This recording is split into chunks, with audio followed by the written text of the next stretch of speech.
Agathocleia and Strato I, rulers of Sauvira and West Punjab. Strato I Agathocleia or Agathocleia I Theatropos was an Indo-Greek queen married to Menander I, who ruled in parts of northern India in the 2nd century BC as regent for her son Strato I. It is generally believed that Agathocleia, presumably the youngest child of Demetrius, was Menander's queen.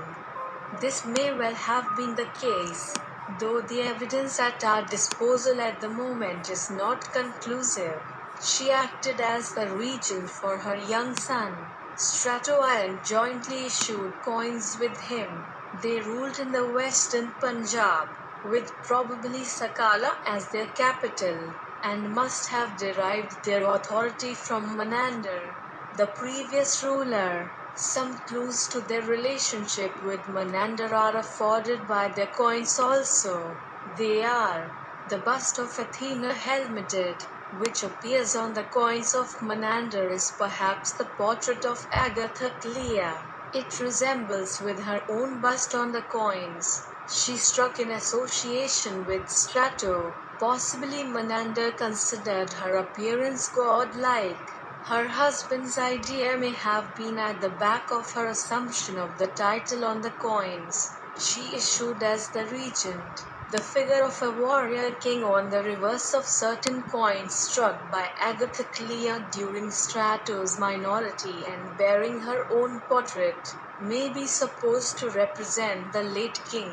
A similar figure occurs as the obverse type on the coins of Menander, where it is most naturally explained as that of Menander himself. For the next 2 generations, clear evidence is supplied by the coins issued by Agathocleia, in association with her son, and by Strato, ruling at first alone and afterwards in association with his grandson, Strato II Philopator. On the earliest of these coins, Agathocleia appears as Queen Regent, holding the place of honor with her portrait and Greek inscription on the obverse, while the Kharoshthi legend of the young prince occupies a subordinate position on the reverse. Afterwards, the combined portraits of some declare their association in the government, and later still, a series of portraits shows Strato first reigning alone, as a youth or as a bearded man, and then in advanced old age, with toothless jaws and sunken cheeks both, as the Kharoshthi legend indicates, reigning alone and in association with his grandson, Strato II Philopator, and them. Still later portraits show him ruling alone even after the death of Strato II. The coin portraits of Strato I thus provide a vivid testimony to a long life and a long reign. If we assign him 70 years of life, he must have died about 82 B.C., since at the time of Menander's death, which occurred about 138 B.C., he may have been 15 years old. We must assign at least 3 years to the joint rule of Agathocleia and Strato I before the latter reached majority at 18 and began to rule alone.